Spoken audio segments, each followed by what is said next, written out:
Abrimos nuestras Biblias en el libro del profeta Isaías, capítulo 55.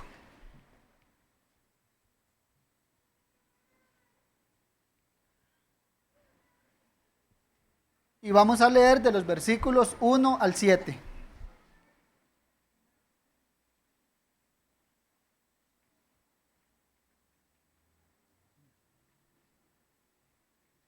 Isaías 55, versículos 1 y 7. Leo.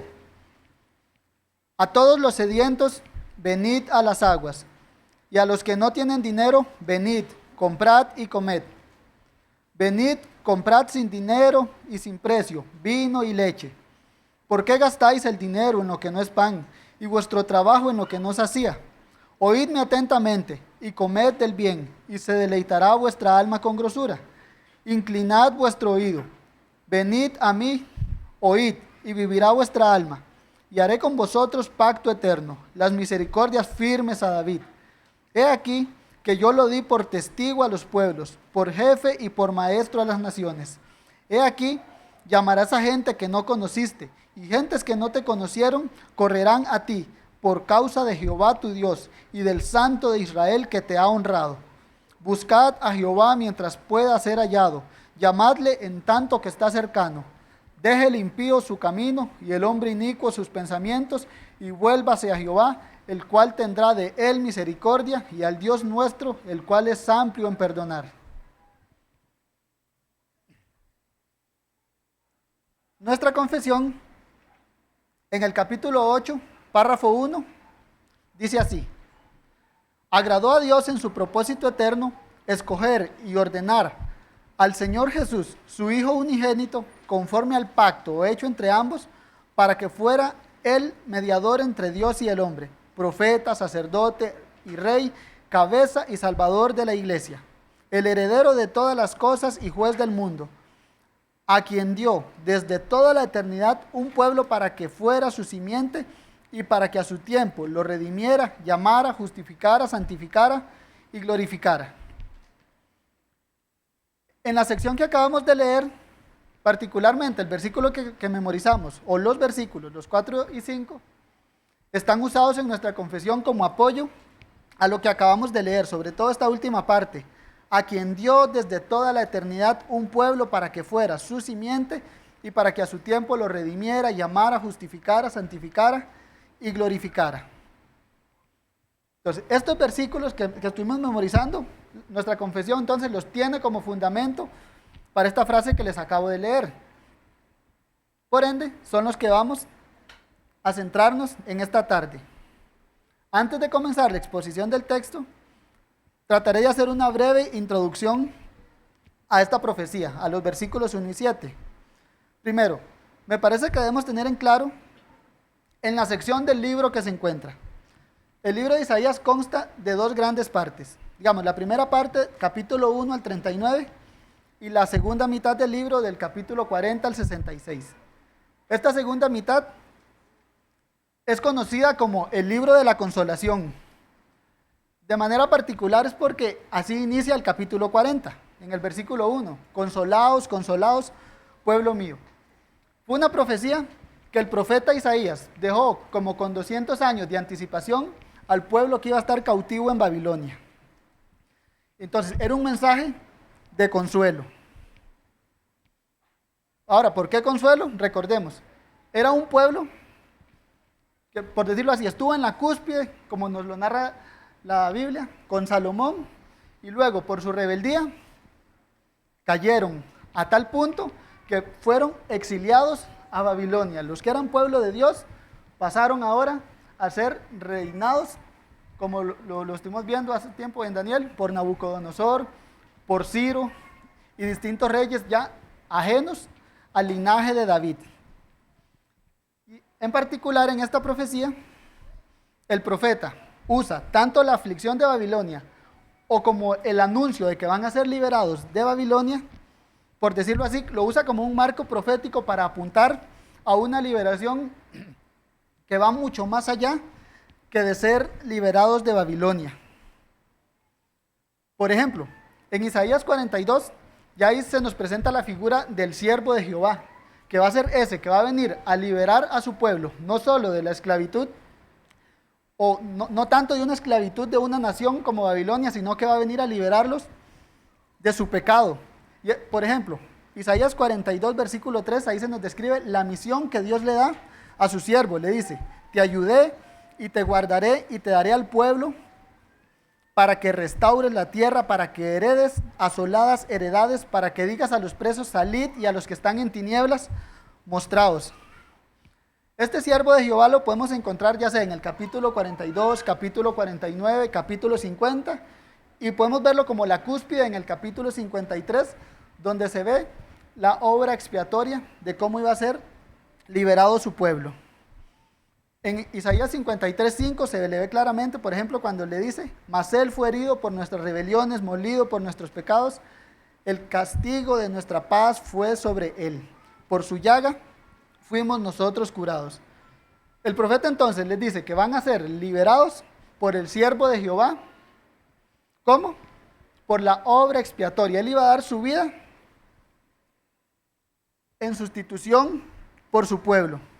Y una vez que el siervo de Jehová efectuara esa obra a favor de su pueblo, la misericordia iba a venir de nuevo al pueblo de Dios. Isaías 54:8 lo describe así: con un poco de ira escondí mi rostro de ti, por un momento, pero con misericordia eterna tendré compasión de ti, dijo Jehová, tu Redentor. Hoy, antes de presentar al siervo de Jehová, capítulo 52:9, el profeta lo anuncia así como que este siervo de Jehová es el que les trajo consuela, porque le dice: cantad alabanzas, alegraos juntamente, soledades de Jerusalén, porque Jehová ha consolado a su pueblo, a Jerusalén ha redimido. Ya el profeta lo presenta como un hecho. Empezaba el capítulo 41, consolados, consolados, pueblo mío, y ya en el capítulo 52 vemos que gracias a la obra del siervo de Jehová, se dice: porque Jehová ha consolado a su pueblo. Ahora, en el capítulo 55, que fue el que leímos, entramos en una subsección de esta segunda parte de Isaías, en la que ahora vamos a ver al siervo de Jehová, pero se nos va a ampliar un poco más el panorama, porque ahora se nos va a presentar ese siervo de Jehová, pero ahora se nos va a presentar como rey, y ahora se nos va a presentar también que él como rey es el que aplica, o es el que da la salvación a su pueblo.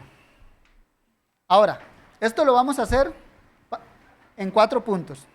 Primero vamos a ver a quiénes se dirigió esta profecía de consuelo, los receptores del consuelo divino. La segunda va a ser el contenido de la promesa del consuelo divino.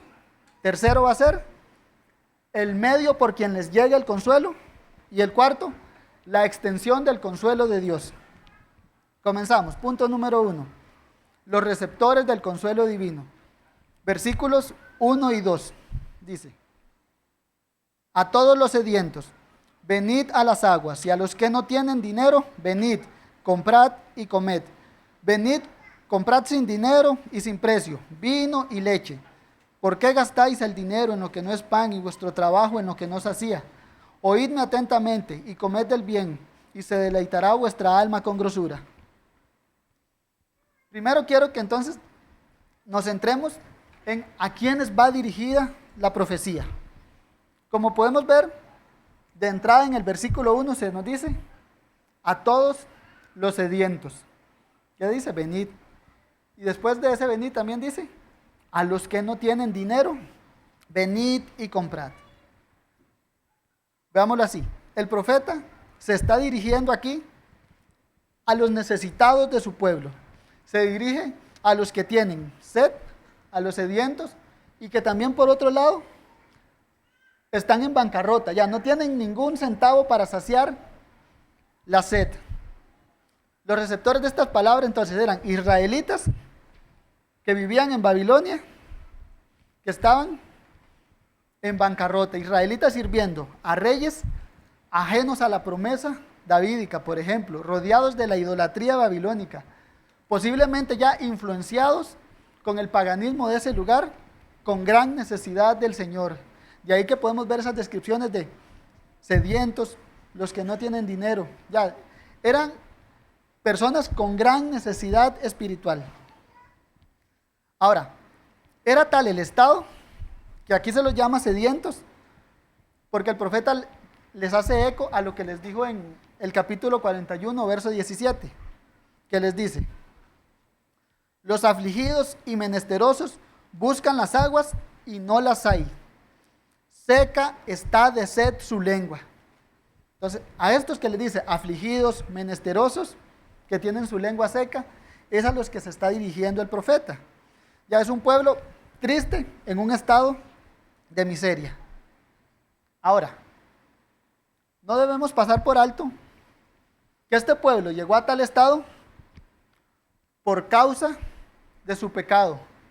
Ya, el pecado de este pueblo, podemos verlo así, fue tan desagradable a los ojos de Dios que Dios prefirió quitar su culto, que el templo de oro que había montado Salomón dejara de existir, que dejara de existir el servicio de adoración que ofrecían los sacerdotes, el templo y toda la indumentaria. Fue tan detestable que Dios quitó eso. Váyanse a Babilonia mejor. Ahora, estos que vivían en Babilonia, al recordar eso, creo que les caía muy bien el refrán que dicen: nadie sabe lo que tiene hasta que lo pierde. ¿Por qué? Tuvieron, por decirlo así, la manifestación del reino de Dios y la perdieron. Y llegaron a caer en manos de reyes paganos, en manos de idólatras que no amaban al Señor. Ahora, ¿por qué digo eso?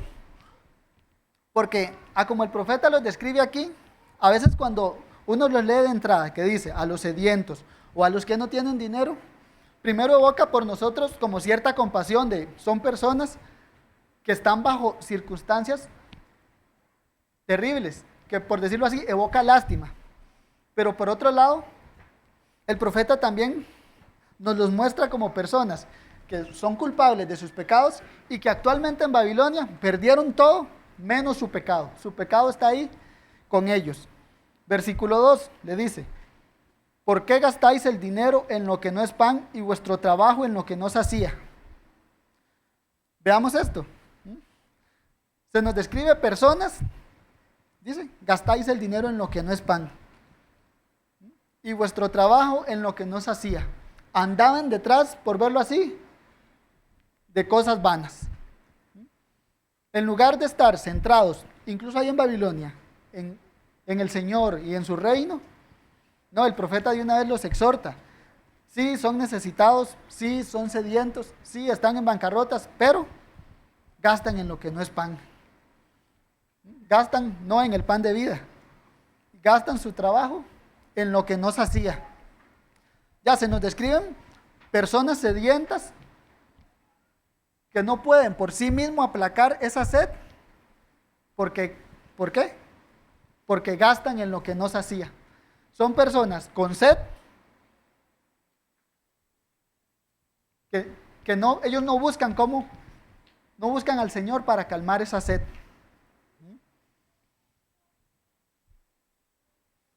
¿Cuál es el punto entonces? Que el profeta aquí le está hablando a pecadores desdichados que están hundidos en sus pecados, que posiblemente están muy dolidos por ver las consecuencias del pecado en su vida. Pero aún así la gracia del Señor está con ellos. ¿Por qué? Porque el Señor les habla por medio de su profeta. Ahora, punto número 2. El contenido de consuelo para estos pecadores desdichados. ¿Cómo lo describe? Versículo 1. Dice: venid a las aguas. A los que no tienen dinero, venid, comprad y comed. Comprad sin dinero, sin precio, vino y leche. Veámoslo así. El profeta usa imágenes como venid a las aguas, vino y leche, para señalarles: vengan a la bendición, vengan a donde abunda, por decirlo de esta manera. Cuando les dice venid a las aguas, ellos tenían que recordar cuando el mismo profeta les había dicho que Dios les iba a saciar la sed. Isaías 41, 18, dice así: en las alturas abriré ríos y fuentes en medio de los valles. Abriré en el desierto estanques de aguas y manantiales de aguas en tierra seca. Eso es como una imagen de un segundo éxodo que el Señor les estaba presentando. Y les dice, abriré en el desierto estanques de agua, manantiales de aguas en tierra seca. Él les dice, en este nuevo éxodo, su sed va a ser saciada. Y aquí el profeta les vuelve a recordar, venid a las aguas, los llama. A esos pecadores desdichados en Babilonia, los invita a venir a que su sed sea saciada por medio del Mesías. También usa las figuras de vino y leche. Del vino muy posiblemente es esa figura que siempre evoca alegría. O de manera particular aquí en Isaías 25:6, donde evoca el banquete mesiánico que iba a gozar su pueblo cuando viniera. Isaías 25:6 dice así: y Jehová de los ejércitos hará en este monte a todos los pueblos banquete de manjares suculentos, banquete de vinos refinados, de gruesos tuétanos y de vinos purificados. Y muy posiblemente, pienso yo que la leche también le recordaba las descripciones que el Señor hacía cuando ellos iban a tomar posesión de la tierra prometida, porque repetidas veces se veía tierra que fluye, leche y miel. La idea entonces es que el profeta está llamando a este pueblo ¿a qué? A que vengan a gozar de las bendiciones del reino de Dios, de las bendiciones que les trajo el siervo de Jehová. Ahora, en este punto es donde todas estas imágenes como agua, vino y leche fueron usadas para eso, para que los israelitas entendieran que con Dios había abundante bendición para ellos. Y esta abundante bendición para ellos, en el versículo 3 ya toma nombre, por decirlo así. ¿Por qué? Leamos el versículo 3, dice: inclinad vuestro oído y venid a mí, oíd y vivirá vuestra alma, y haré con vosotros pacto eterno, las misericordias firmes a David. O leída de otra forma esta última sección, podemos verlo así como los amores fieles o los amores leales a David. Entonces, el profeta le deja un mensaje aquí a los exiliados de que él hará un pacto inquebrantable con ellos, un pacto eterno, las misericordias firmes a David. Para entender un poco más este término, vamos a leer ciertas porciones del Salmo 89, donde se nos habla del pacto que Dios hizo con David y se nos describe brevemente el contenido de lo que son las misericordias firmes o fieles a David. Salmo 89. Por ejemplo, en los versículos 1 y 2 dice: las misericordias de Jehová cantaré perpetuamente. De generación en generación haré notoria tu fidelidad con mi boca, porque dije, para siempre será edificada misericordia en los cielos mismos, afirmarás tu verdad. El Salmo 89 ya de entrada, veamos que nos habla de eso, de la misericordia. ¿Cómo empezaba? Las misericordias de Jehová cantaré. Para siempre será edificada misericordia. El Salmo, entonces, 89 nos está hablando de ese pacto con David llamado aquí las misericordias, o llamado por el profeta también las misericordias fieles a David. Ahora, en ese mismo Salmo, versículo 3 y 4, podemos ver el contenido de tales misericordias. Salmo 89, versículos 3 y 4. Hice pacto con mi escogido. Juré a David mi siervo diciendo: para siempre confirmaré tu descendencia y edificaré tu trono por todas las generaciones.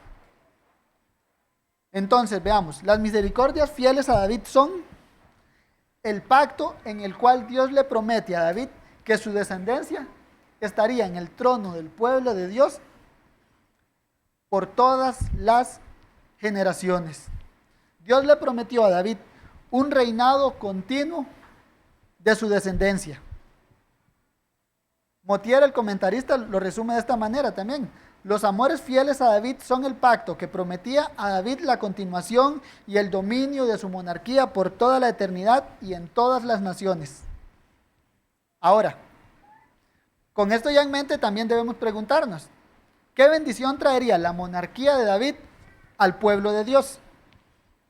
Ahí mismo en el Salmo 89, versículos 15 y 16, los podemos leer, dice así: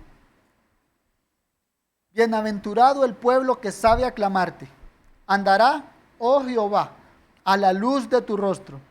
En tu nombre se alegrará todo el día y en tu justicia será enaltecido. Debemos entender que en el antiguo pacto la figura del rey evocaba al representante de Dios, al que lideraba al pueblo para, por ejemplo, en la adoración al Señor. Ese rey era el representante de la voz de Dios, de la voluntad de Dios ante su pueblo. Por eso vemos que en el Antiguo Testamento hay un patrón que cuando había un rey bueno, por verlo de esta manera, había bendición para el pueblo. Cuando había un rey malvado, venían juicios. ¿Para qué? Para el rey malvado, para todo el pueblo. De ahí que un rey fiel que está prometiendo Dios aquí sobre la descendencia de David, como consecuencia iba a traer bendiciones para el pueblo, o como lo vimos descrito en el Salmo, un pueblo feliz. ¿Por qué? Bienaventurado es feliz. Un pueblo que se lo describe como que vive a la luz del rostro de Jehová. Un pueblo, veámoslo así, que tiene alegría continua. Así como de continuo y firme es el pacto de las misericordias fieles a David, así de continua iba a ser la bendición para el pueblo bajo el rey prometido. Entonces, a manera de conclusión de este segundo punto, la idea es que Dios promete un pacto lleno de bendiciones perpetuas a los que vimos en el punto anterior. ¿A quiénes? A pecadores desdichados, esclavos de sus pecados. No solo de los reyes de Babilonia, porque después iban a pasar a ser esclavos de Ciro el persa, sino más bien esclavos de sus pecados. Ya, Dios les prometió a esos esclavos de sus pecados que iban a recibir bendiciones porque iba a venir el rey que ellos tanto estaban esperando. Y es lo que vamos a ver en nuestro tercer punto, el medio de por quién llega el consuelo de Dios. Versículos 4 y 5. He aquí que yo lo di por testigo a los pueblos, por jefe y por maestro a las naciones. He aquí llamarás a gente que no conociste, y gentes que no te conocieron correrán a ti por causa de Jehová tu Dios y del Santo de Israel que te ha honrado. Acabamos de ver entonces que el pueblo iba a ser partícipe de las misericordias firmes a David. Ahora estamos viendo por medio de quién le iban a llegar esas misericordias. Veámoslo así. De entrada, son unos versos algo complicados porque de una manera nos hablan al pasado, pero de otra manera nos hablan para el futuro. O de una manera nos hablan del rey David, pero de otra manera nos hablan de aquel que se describe en Isaías 11:1, una vara del tronco de Isaí. De hecho, la gran mayoría de comentaristas están de acuerdo en eso, que tanto versículos 4 y 5 son una combinación de tiempos, tanto pasado y futuro. Y muy posible en mente al rey David cuando se hablaba del pasado. Ahora, pero el profeta, de una manera similar a como la cautividad en Babilonia sirvió de plataforma para que el profeta les hablara de su cautividad en los pecados, y así como la liberación de Ciro de Babilonia sirvió para que el Señor les hablara de alguien mejor que Ciro, del siervo de Jehová, aquí de una manera similar se toma la figura del rey David para que haga eco de otra persona muy superior a David, de otro rey David, que sí iba a ser perfecto a los ojos del Señor. De ese mejor David que se lee en el capítulo 53 que dice, por su llaga fuimos curados. Por esta misma razón es que en estos capítulos nuestra confesión lo dice así: agradó a Dios en su propósito eterno escoger y ordenar ¿a quién? Al Señor Jesús, su Hijo, unigénito conforme al pacto hecho entre ambos, para que fuera mediador entre Dios y el hombre. Ya cuando dice, he aquí, yo lo di por testigo a los pueblos, por jefe y maestro a las naciones. En un sentido podemos ver al rey David como cuando se lo describe en 2 de Samuel 8, subyugando a las naciones, poniéndolas bajo su dominio, ya por jefe a las naciones. Y hasta en cierta medida, David, para las naciones que subyugó, era como un testigo de la verdadera religión para los pueblos que no conocían a Dios. A tal punto que en el Salmo 18:43 se lo describe como de una manera idealizada, que dice, me has librado de las contiendas del pueblo, me has hecho cabeza de las naciones, pueblo que yo no conocía, me sirvió. Pero por otro lado, vemos que ese David, que lo llamamos idealizado, también nos puede apuntar mucho más atrás, al pacto intratrinitario que hubo entre el Padre y el Hijo, en el cual, como dice nuestra confesión, a quien dio desde toda la eternidad un pueblo para que fuera su simiente. He aquí yo lo di por testigo a los pueblos, por jefe y por maestro a las naciones. Aquí ya Dios, podemos decirlo así, está hablándoles del rey que Él les tiene a su pueblo. De ese rey en quien vendrían las misericordias firmes a David. Como lo dice el Salmo 2, pero yo he puesto mi rey sobre Sión, mi santo monte. Yo publicaré el decreto. Jehová me ha dicho, mi hijo eres tú, yo te engendré hoy. Esta idea de que iba a venir un rey que Dios iba a poner sobre Sión, como lo dice el Salmo 2, o que iba a venir un nuevo David, no es ajena a los profetas, sino que es algo reiterativo en ellos. Por ejemplo, Oseas 3:5 dice así, después volverán los hijos de Israel y buscarán a Jehová su Dios y a David su rey, y temerán a Jehová y a su bondad en el fin de los días. Jeremías 30, versículos 8 y 9, dice así, en aquel día Jehová de los ejércitos, yo quebraré su yugo. En aquel día dice Jehová de los ejércitos, yo quebraré su yugo de tu cuello y romperé tus coyundas, y extranjeros no volverán a poner en servidumbre, sino que servirán a Jehová su Dios y a David su rey, a quien yo les levantaré. Veamos cómo lo dice Jeremías, servirán a Jehová su Dios y a David su rey, a quien yo les levantaré. Ezequiel 34:24, uno más, dice, yo Jehová les seré por Dios, y mi siervo David príncipe en medio de ellos. Yo Jehová he hablado. Ya, este David del que hablaban los profetas no es distinto de este que estamos leyendo, que lo dio por testigo a los pueblos, por jefe y maestro de las naciones, en el cual las misericordias firmes a David vienen a centrarse. El punto focal de las misericordias firmes a David era el nuevo rey David que Dios había prometido a su pueblo. Ya, ese rey era el auxilio y las esperanzas del pueblo de Dios. Salmo 89:19 lo describe así, he puesto el socorro sobre uno que es poderoso. Me recuerda las palabras finales de Judas cuando dice, y aquel que es poderoso para guardarlos sin caídas y presentaros sin mancha delante de su gloria con gran alegría. Es este mismo. Dios ha puesto el socorro de su pueblo ¿sobre quién? Sobre el Hijo de Dios, sobre uno que es poderoso. Ahora, con claridad podemos afirmar que es el Señor Jesucristo. ¿Por qué?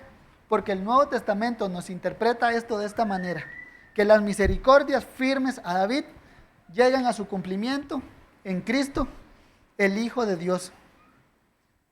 En Hechos 13, versículos 32 al 34, Lucas nos narra un sermón que Pablo predicó en Antioquía de Pisidia. Y ahí Pablo viene diciendo al final que la resurrección de Cristo es la garantía de que las misericordias fieles a David son de bendición para su pueblo. Hechos 13, versículos 32 al 34. Y nosotros también os anunciamos el evangelio de aquella promesa hecha a vuestros padres, la cual Dios ha cumplido a los hijos de ellos, a nosotros, resucitando a Jesús, como está escrito también en el Salmo 2. Mi hijo eres tú, yo te engendré hoy. Y en cuanto a que le levantó de los muertos para nunca más volver a corrupción, lo dijo así: os daré las misericordias fieles a David. Pablo aquí nos está interpretando tanto el Salmo 2 como Isaías 55. ¿Qué nos está diciendo? El Salmo 2, cuando dice, mi hijo eres tú, yo te he engendrado hoy, ¿qué nos dice? La cual Dios ha cumplido a los hijos de ellos, a nosotros, resucitando a Jesús, como está escrito en el segundo Salmo. Mi hijo eres tú. Y también dice de Isaías 55, y en cuanto a que le levantó de los muertos para nunca más volver a corrupción, lo dijo así: os daré las misericordias fieles a David. Ya, Pablo nos viene a resumir lo que acabamos de decir, que las misericordias fieles a David vinieron a ser de bendición al pueblo de Dios, porque Dios puso el socorro de su pueblo sobre el Señor Jesucristo. Y la garantía fue que resucitó de los muertos, lo cual, como lo dice Pablo en Romanos 6:9, Cristo, habiendo resucitado de los muertos, ya no muere. Y por ende, la firmeza, la perpetuidad y las bendiciones del pacto están para el pueblo de manera inquebrantable. ¿Por qué? Porque la muerte no se enseñoreará más de él, dijo el Pablo. O repitiéndolo, habiendo resucitado de los muertos, ya no muere. Esas misericordias agarran una gran valía cuando dicen con la palabra firmes. Las misericordias firmes o fieles a David son una realidad al pueblo de Dios. ¿Por qué? Porque Jesucristo resucitó de entre los muertos. Entonces, a manera de resumen de lo que hemos visto, es: Dios le habló a un pueblo pecador y le trajo palabras de consuelo. Les dijo que las misericordias fieles a David iban a venir para ellos por medio de ¿quién? Por medio de un nuevo rey David, que por causa de él, de su perfección, o veámoslo aquí, por causa de su resurrección de entre los muertos, recibirían abundante bendición. Punto número 4 y último: la extensión de las bendiciones para el pueblo. Isaías 55:5. He aquí llamarás a gente que no conociste, y gentes que no te conocieron correrán a ti, por causa de Jehová tu Dios y del Santo de Israel, que te ha honrado. Veámoslo aquí, aquí era donde yo les decía, el versículo 4, por ejemplo, nos hablaba al pasado. Ahora el versículo 5 ya nos habla a manera futura. He aquí llamarás, correrán. Pero ya entonces, habiendo visto que aquí está hablando del Mesías, de ese nuevo David, ya nos es más fácil entenderlo, porque estamos hablando de ese pacto intratrinitario en cual el Padre le está diciendo al Hijo que llamarás a gente que no te conociste, que gentes que no te conocieron, es decir, los gentiles, correrán a ti. ¿Por qué? Por causa de Jehová tu Dios y del Santo de Israel, que te ha honrado. Veamos esta última parte, dice del Santo de Israel, que te ha honrado. Se nos está describiendo que a este nuevo David, el Santo de Israel, lo ha honrado. ¿Cómo lo ha honrado? Por medio de la resurrección de los muertos, como lo dice Pablo en Romanos, declarado Hijo de Dios con poder por medio de la resurrección. O aquí mismo en el Salmo 2 que leímos, ¿cómo lo ha honrado? Mi hijo eres tú, yo te engendré hoy. He aquí llamarás a gente que no conociste. ¿Por qué? ¿Qué dice el Salmo 2? Pídeme y te daré por herencia a las naciones y como posesión tuya los confines de la tierra. Este nuevo David venía no solo a reinar en Israel, sino que él venía a reinar en todo el mundo. No solo el pueblo de la descendencia de Abraham recibiría la bendición de las promesas fieles a David, sino también el pueblo que nunca estuvo en el pacto con Dios vendrían a ser receptores de las bendiciones divinas. Llamarás a gente que no conociste y gentes que no te conocieron correrán a ti. Esa era la misión del siervo de Jehová, por ejemplo. Isaías 42:7 le dice así: te pondré por pacto al pueblo, por luz a las naciones.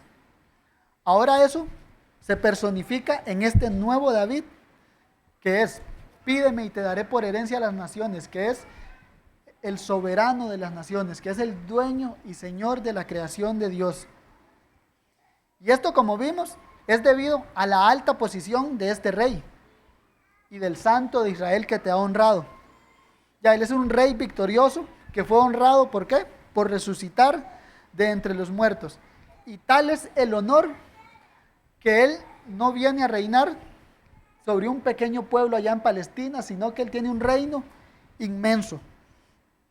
Isaías 49, versículo 6 nos lo dice así. Pongamos atención. Dice: poco es para mí que tú seas mi siervo para levantar a las tribus de Jacob y para que restaures el remanente de Israel. También te di por luz a las naciones para que seas mi salvación hasta lo postrero de la tierra. Veamos aquí lo que le dice el padre al hijo. Veámoslo así. Le dice: poco es para mí que tú seas siervo apenas para las tribus de Israel o para que restaures el remanente de Israel. No, te di por luz a las naciones para que seas mi salvación hasta lo postrero de la tierra. ¿Y cómo va a llevar su salvación hasta lo postrero de la tierra? Porque es de él. Pídeme y te daré por herencia a las naciones y los confines de la tierra. Ya, el Rey soberano de las naciones, el Señor Jesucristo, tiene la autoridad de llevar el evangelio a las naciones porque son de él. Llamarás a gente que no conociste, es porque él tiene la autoridad de llamar a cualquier persona del mundo, porque todos le pertenecemos a él. Ahora, ¿cómo el Mesías llevaría esta salvación a las naciones? Y la respuesta es, como lo dice el versículo 5, por medio de su llamado, por medio de su voz. He aquí llamarás a gente que no conociste. La comisión del siervo de Jehová, que se nos describe un poco más en detalle en Isaías 54, lo dice así: Jehová el Señor me dio lengua de sabios para saber hablar palabras al cansado, o como lo vemos aquí, al sediento, a los que gastan en cosas vanas. La gracia de Dios está en el llamado del Mesías a pecadores. El Señor Jesús mismo se aplicó las profecías del siervo o del Mesías hacia él mismo. Isaías 61:2 dice, cuando el Señor Jesús se aplicó esta profecía, así: el Espíritu de Jehová el Señor está sobre mí, porque me ungió Jehová, me ha enviado a predicar buenas nuevas a los abatidos, por ejemplo. ¿Cómo dijimos que el siervo de Jehová, o este nuevo rey davídico, expandiría el reino de Dios o las misericordias firmes a David a todo el mundo? Por su voz. Y veamos aquí la comisión: me ha enviado a predicar buenas nuevas a los abatidos. Un poco después dice: a proclamar el año de la buena voluntad de Jehová. Luego dice: a ordenar a los afligidos de Sión que se les dé gloria en lugar de ceniza, óleo en lugar de luto, manto de alegría en lugar de espíritu angustiado. Veamos cómo se evoca: manto de alegría. Y decía el Salmo 89, se alegrarán en ti todo el día, por ejemplo. Ya, el rey mesiánico, el Señor Jesucristo, vemos entonces que usa su llamado para convocar a pecadores de todo el mundo a que vengan a su reino. De esta manera, no lo hace como el rey David, que subyugó a sus enemigos por las armas, sino que el Señor Jesús, podemos decirlo así, evoca sobre sí otro título davídico, que es el dulce cantor de Israel, que se dice en 2 Samuel 23:1. Y de una manera literal, o a como lo cantamos nosotros, de él es que salen, como dice el himno, bellas palabras de vida para el pecador. ¿Por qué? Porque es aquel que decía: a todos los sedientos, venid a las aguas; a los que no tienen dinero, venid. O como el Señor mismo lo hizo en Mateo 11:28, venid a mí todos los que estáis trabajados y cargados, y yo os haré descansar y hallaréis descanso para vuestras almas. O aquí mismo, como lo dice el profeta, buscad a Jehová mientras pueda ser hallado, llamadle en tanto que está cercano. Deje el impío su camino y el hombre inicuo sus pensamientos y vuelva hacia Jehová, el cual tendrá de él misericordia, y al Dios nuestro, el cual será amplio en perdonar. Veámoslo así, hermanos, nosotros, los creyentes, escuchamos a al dulce cantor de Israel, llamándonos de esta manera a nosotros, a que viniéramos a él y encontrar descanso, encontrar perdón de pecados. En resumen, hermanos, entonces, hasta el momento vimos, primero, que la profecía iba dirigida a pecadores, desdichados, que por causa de sus pecados tenían una vida miserable. Pero, por gracia, vino y les anunció que las misericordias firmes a David estaban para ellos. ¿Por qué? Porque Dios iba a enviar a un rey, el cual, por la garantía de su resurrección, como vimos, tiene la promesa segura de bendición para su pueblo. Y este rey tiene tanta honra que él no solo venía a reinar sobre un pequeño pueblo allá en Palestina, sino que él iba a hacer el cumplimiento de las promesas al pacto abrahámico. Ya, por todo el mundo, ser testigo a todas las naciones, ser maestro y jefe a los pueblos. ¿Por qué? Porque como vimos en el Salmo 2, Él es el dueño y Señor de todas las naciones, de todo el mundo. Hasta aquí la exposición del texto. Para terminar, vamos a ver dos breves aplicaciones. Primero, quiero que traigamos a memoria o que meditemos en la bendición que es para nosotros como creyentes ser gobernados por este nuevo David, ya ser gobernados por el Señor Jesucristo. Primero, tengamos claro, es bendición para nosotros. ¿Por qué? Porque Él es jefe y maestro a las naciones. O como lo estuvimos viendo con el hermano Eric, ¿qué se dice de Él en Mateo 28? Él es el que toda autoridad me es dada. Por eso es jefe y maestro de las naciones, porque tiene toda la autoridad. Ya. Ahora, ¿en qué meditamos? En que nosotros somos los receptores de esas misericordias firmes a David. Como lo vimos en el Salmo 89, tenemos que verlo eso aplicado a nosotros, cuando dice, bienaventurado el pueblo que sabe aclamarte. Entonces, ahí está la bendición para nosotros. Feliz el pueblo que sabe aclamarte. Andará, oh Jehová, a la luz de tu rostro. En tu nombre se alegrarán todo el día y en tu justicia será enaltecido. Esto, mis hermanos, recordemos, lo vimos en un contexto, en un contraste. Primero vimos que eran unas personas que andaban detrás de cosas vanas, andaban insatisfechos. ¿Por qué gastáis el dinero en lo que no es pan y vuestro trabajo en lo que no se hacía? Y por otro lado, entonces, se nos presentaba el contraste de en tu nombre se alegrarán todo el día. Por un lado tenemos a los infelices, que es ¿por qué gastáis el dinero en lo que no es pan? Y por el otro lado tenemos, veámoslo así, a los felices. ¿A quiénes? En tu nombre se alegrarán todo el día. Unos buscando saciarse y no lo lograban, y otros saciados y alegres, ¿en quién? En el nombre de Jehová. En tu nombre se alegrarán todo el día. Ahora, con eso en mente, quiero que nos preguntemos si esa felicidad que se describe aquí de los súbditos del Mesías es una realidad, por ejemplo, en nuestras vidas. ¿Por qué? Es una felicidad que es basada en la revelación de Dios. En tu nombre se alegrarán todo el día. Como cantamos hace poco, ¿cómo podré estar triste? Veamos la respuesta. ¿Por qué? En el nombre del Señor, alegres todo el día. Ya, el gozo cristiano descrito aquí es ese, que a pesar de las circunstancias, está centrado en el Señor. Puede venir la calamidad, puede venir la tristeza, pero aquí nos describe una realidad del pueblo de Dios que es, en tu nombre se alegrarán todo el día. ¿Y eso por qué? Porque el centro de la felicidad no está en lo que el mundo ofrece o como el mundo la entiende. ¿Por qué? El mundo, ¿cómo entiende la alegría, el gozo, la felicidad? la puede entender en poder adquisitivo, en intentar saciar sus deseos, pero no, aquí nos las describe la revelación de Dios como: en tu nombre se alegrarán todo el día. El hombre puede estar realmente gozoso y feliz solo en Dios, en la persona del Señor Jesucristo. Y un ejemplo de esto lo podemos ver en el apóstol Pablo.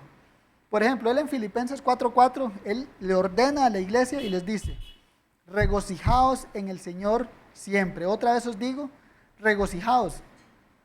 Y Pablo lo hablaba con tal autoridad o con tal ejemplo, podemos ver así, que él era de esos que siempre pasaban gozosos en el Señor. Ahí mismo en Filipenses, versículo 11, le dice: pues he aprendido a contentarme cualquiera que sea mi situación. Ya, en pocas palabras, por un lado debemos aprender, como dice Pablo, a contentarnos cualquiera que sea nuestra situación. ¿Y cómo hacemos eso?